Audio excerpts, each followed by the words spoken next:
You have clearly carved out a niche for yourself, developing a digital media division of Cisneros. Tell us a little bit about what did it take to grow an interactive arm for a very traditional media company, and how have you seen your company's your family's company evolve? Yeah, I think there were three elements that kind of collided in a very positive way, I now realize. I think the first one was that I was definitely coming into a company that was very traditional in its approach to media. Our company is 85 years old. We've been in the media business for 65. And even though we were extremely cutting edge and at the front of everything exciting and new that had to do with content, for the previous 10 years before I took over, we kind of stopped innovating, and we really we were focusing on other things, and we really did become a traditional media company, and I really don't like to use the word traditional and media together that often. I also started working there, and it wasn't clear for me or to anybody what my path within the company should be, and I took that time to think a bit, and we created a new position for me, which was Director of Strategy, which was great because there had never been a Director of Strategy at our company before, and nobody had the slightest idea what it was that I was doing, and they didn't get in my way. And I realized that what I needed to do was really push for innovation in terms of digital content, and it was something that I understood. I was the youngest one in there by 20 years, and I wanted our company to be doing the type of content that I was consuming, not through TV. So we started working on those things, and then it also happened that in the past 5 years, Latin America's penetration of internet and smartphones is up there with Northern European countries. It's pretty exciting. So all those things gave me space to really start playing around with what companies should be doing to be able to reach your audiences at all times in the best ways possible. And I also had the advantage that I seemed to be the only one doing that in the Spanish-speaking world. So I could take cues from the cool stuff that was happening in the U.S., but I really knew how to adapt them for both the U.S. Hispanic market, which is where all the digital dollars were coming from, but also take those lessons learned to Latin America. But the technical innovation I was doing at a labs in Latin America where it was cheaper. So it was a pretty interesting time. Absolutely.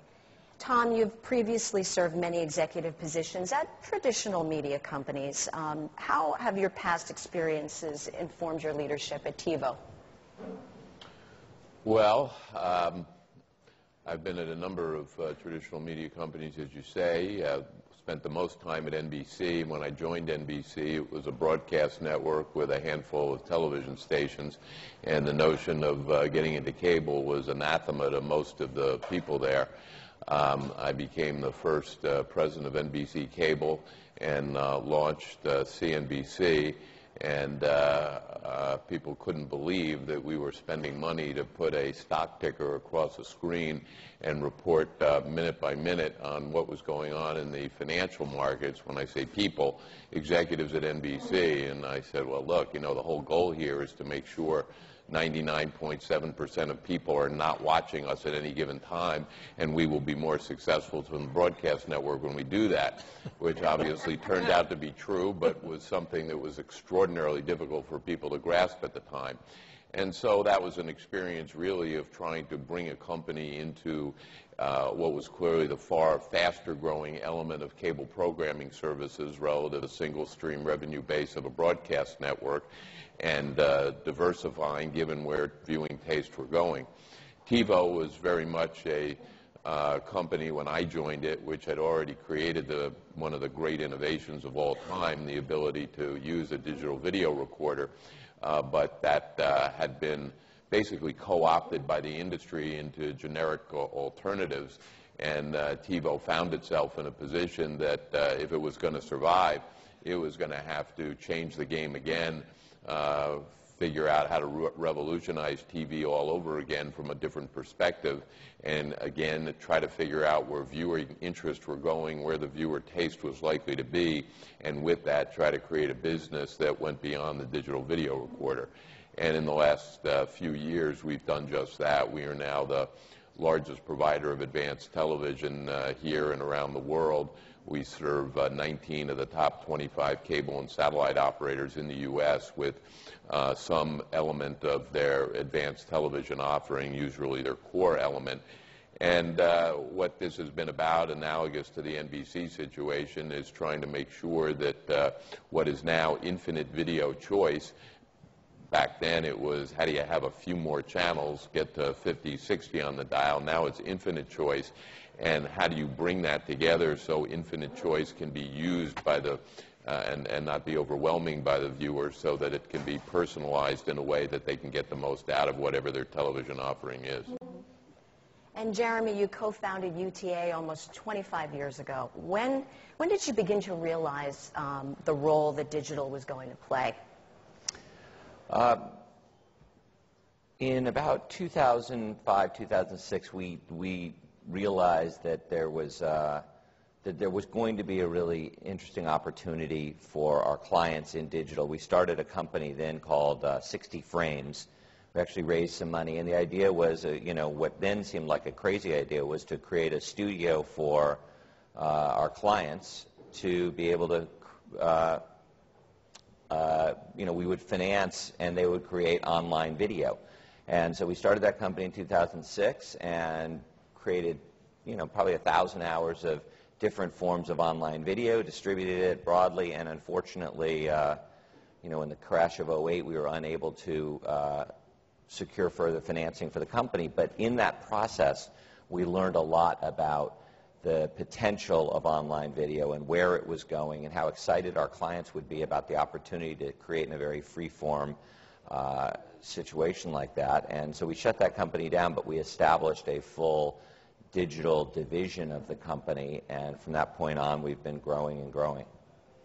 Now, each of you are leading companies at an incredibly unique time, and you have dramatically changed the companies in each of your cases.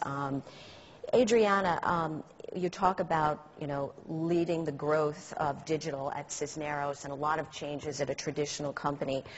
What's the unique trait that Cisneros brings to its business, and how do you ensure that the cultural identity of this 80-some-odd-year-old business is distilled through every aspect of your businesses?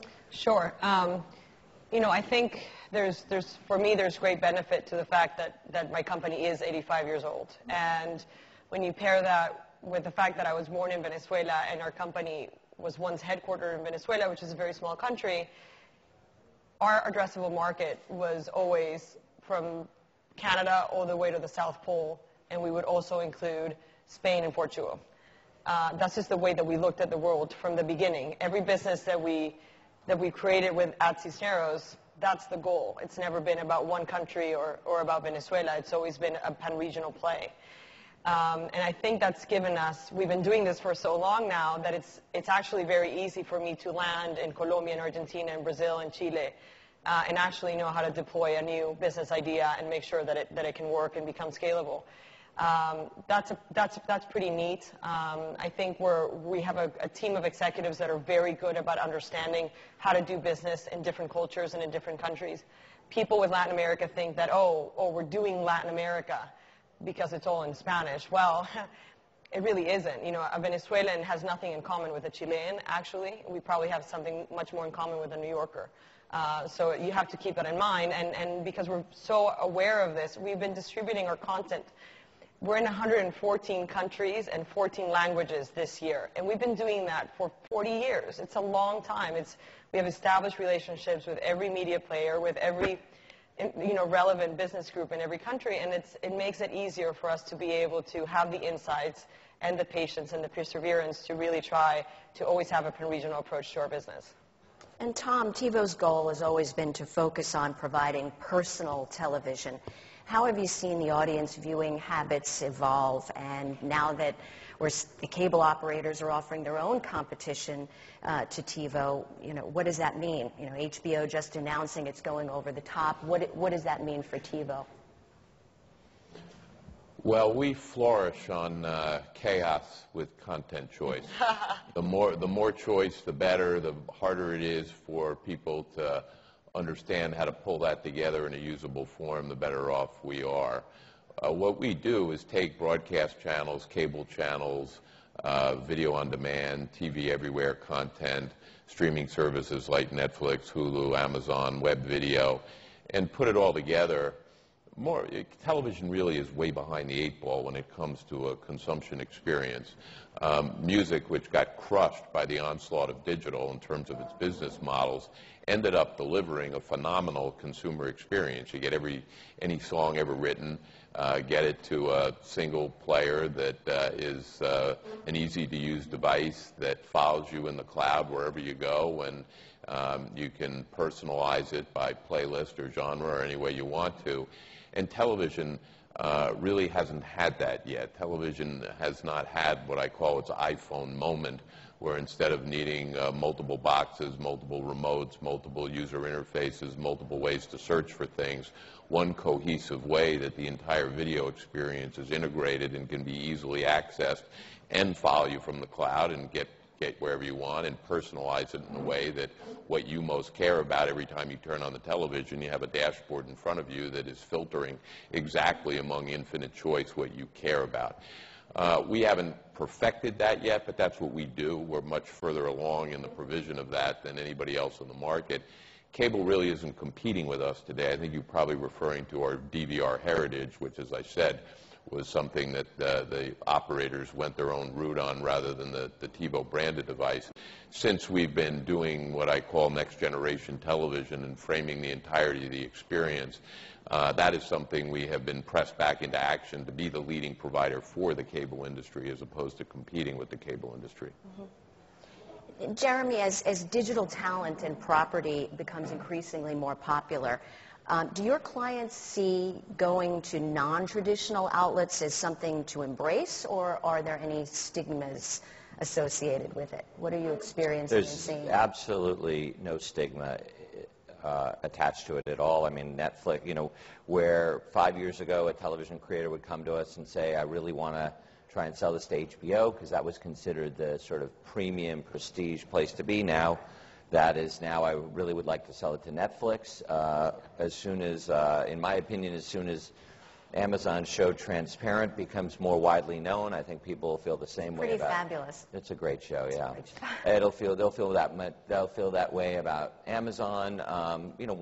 There will be down the road some friction because since we have no idea how many people are watching the shows, when it comes time for renewal and renegotiations associated with renewal, there'll be some friction points there because you don't know whether your show's a massive hit and therefore you have a lot of leverage in a renegotiation, or whether it's no one's watching, in which case you may not have leverage. But those things will work themselves out as we go down the road. But for now, clients are excited about the opportunity to work with Netflix or Amazon or many of the new online players. And what's the role of talent agencies in terms of educating clients about how these platforms work or how tech is disrupting their business?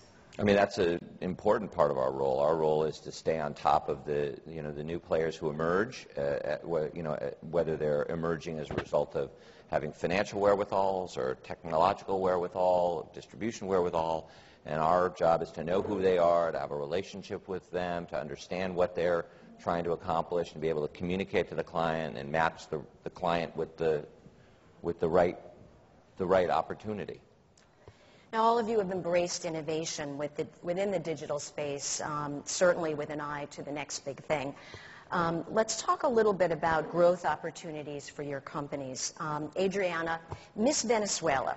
So you took a traditional brand format and extended it into several week-long event, included an interactive component. Talk to us a little bit more about the thinking and how you plan to change future formats given opportunities in digital integration. Sure. So for those of you who are not familiar with Miss Venezuela is the equivalent of the Super Bowl for all of Latin America. It is the most important media event that happens in Latin America, one night only. And we own that franchise. We also have the Guinness World Record for most Miss Worlds, Miss Universes, and so forth. And it's a company that we're actually extremely proud of. When I took over our company, Miss Venezuela was a one-night event. And it is a very important event. It gets It gets picked up pan-regionally. You can see it across Latin America and in the U.S. But there was a sort of, there's a limited experience that you can give advertisers.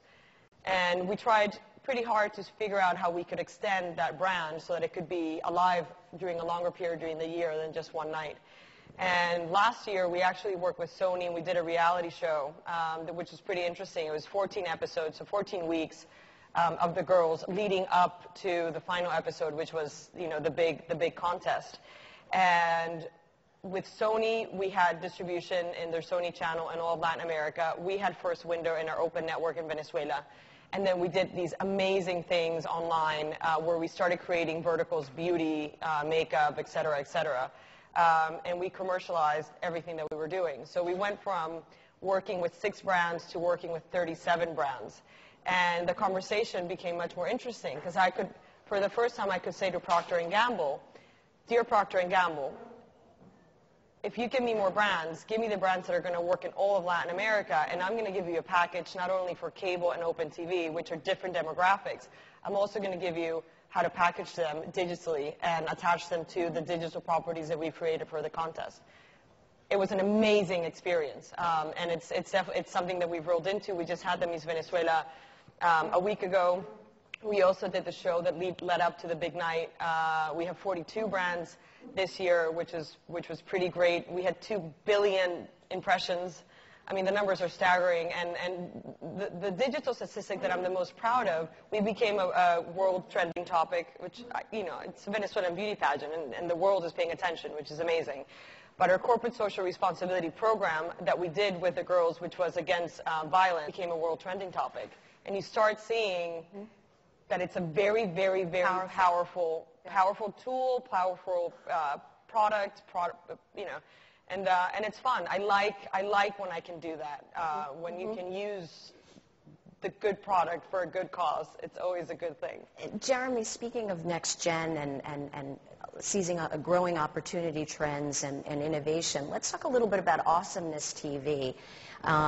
This was something that you helped incubate, and then ultimately it was sold to DreamWorks. Does UTA plan to incubate other companies like that, or talk a little bit about your investment in these companies and how you see them grow? Yeah, I mean, we saw an opportunity with Awesomeness where, you know, on behalf of with our client Brian Robbins, who had grown up in the children's space, we you know, said there's this opportunity. Let's try and create what would be, as you were there at the beginning of Nickelodeon, what would Nickelodeon look like online? And we talked with him, and we helped him build out a plan and helped him initiate a plan, raise money, and ultimately make a deal with YouTube for distribution, and then finally sell it to DreamWorks. So we're looking for what are the other opportunities of that nature. Where are other places? We are involved in this new thing called the Players Journal. We found there was an opportunity to work with a leading sports agency here in New York and put together a Players Journal, which Derek Jeter is now the front and center on, and that's sort of a, you know, sports from the point of view of the players, getting real contribution from players, and we're just continuing to look at where are the other opportunities in the market where we can take a client who really understands the category, who really is excited about the category, and associate that premium talent along with an online opportunity and build a business around that. Now, many MCNs have been sold in the last couple of years. Do you think that trend is going to continue, or what are you expecting over the next few years? I think the trend will continue, but I think the buyers have to have a really clear point of view about what it is they're getting and not getting, and I think it'll be interesting to see how the Maker-Disney relationship shapes up and whether they're really able to take advantage of the platform. My guess is that as advertising dollars continue to shift online, the MCNs will be a really exciting place for advertisers, and therefore they'll be attractive for potential buyers. And Tom, from a distribution perspective, there's so much new talent out there, new content to be had, and even more of an opportunity to customize that for the viewing experience, and that's what you're doing at TiVo. Romeo is an interesting new development. How is the industry responding to it? How are sales? Well, sales on Romeo have been terrific. Romeo is kind of a play on words. It's obviously for television lovers because it has a lot of tuners and a lot of storage, so you have a lot of recording capability as a TV lover, but it also allows you to roam. You get to take your smartphone or iPhone, and the cable industry today can't yet give you across the country the ability to take your favorite shows, which are generally the ones you record, and have them on the run, either by downloading them or streaming them to your iPad or smartphone. And that convenience function, that multi-device capability, is turning out to be something that people really care about, the access to their programs when they most want them. I think the issue for us is to look at the needs of the marketplace.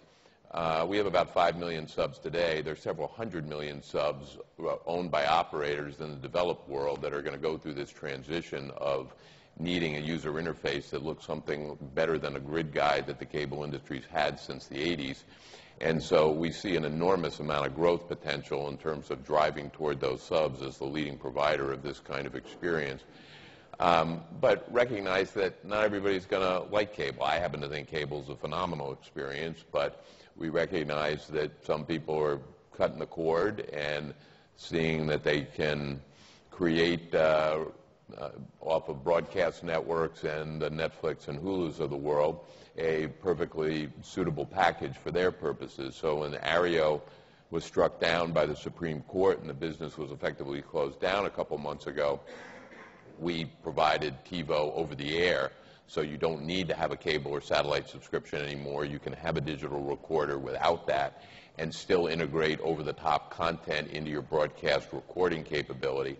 And that's one of many different ways that we're going to have to look at how consumer tastes are evolving and devise both our hardware, our software, and our user experience to suit it. Now, you recently launched this mega DVR, quite a piece of hardware. It can hold 3 years' worth of TV on it, 4,000 hours of programming. Why is this the best time to be introducing that product? Well, with infinite choice, people want to hold on to that choice longer and aren't sure when they're going to watch it. We have a part of our interface has collections. It's kind of incredible that television's been around for 60 years, but if you want to go up and find the Oscar-winning film from 2002 to most of the set-top boxes out there, there's no way of doing that. And so we curate every Oscar film, the top 100 films of all times, things that people would naturally want to have around, that if you have the typical level of storage capacity the DVR gives you, it's going to be knocked out by what you're recording that week in terms of your favorite shows. And so having that kind of recording capacity, with one button you can record the top 100 films of all time and know it's there when you want it. It's an expensive item. I'm not sure it's an everyday television consumer's dream, but there are a lot of video files out there that will find that to be the best way to have what they want when they want it.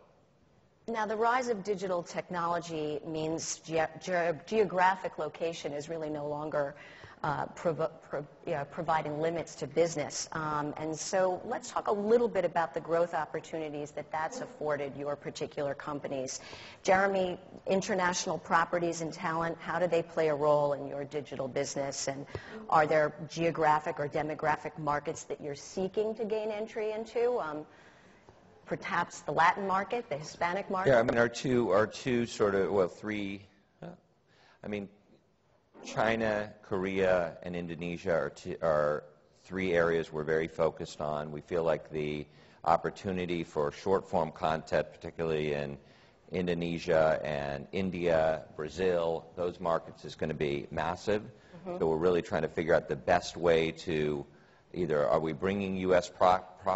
properties there? Are we working with existing distributors there? Are we building MCNs there? Are we using the idea of our MCNs to go and try to replicate them? Those are all things that we're in the middle of evaluating and creating relationships for. And Adriana, the Hispanic market is huge.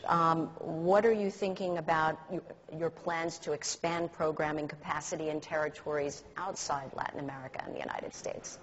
Yeah, you know, in our region, this whole sort of digital pennies thing is now a thing of the past. We really are talking about digital dollars in Latin America, which makes all of these endeavors really, really exciting. And it also means that there's a lot more people trying to get into that space. We want to service that space as well, which is where we've actually been focusing on the biggest digital ad network for mobile and online platforms for both the U.S. Hispanic and the Latin American markets, because there's a flood of good content that needs to get monetized, and you can finally make a lot of money from it.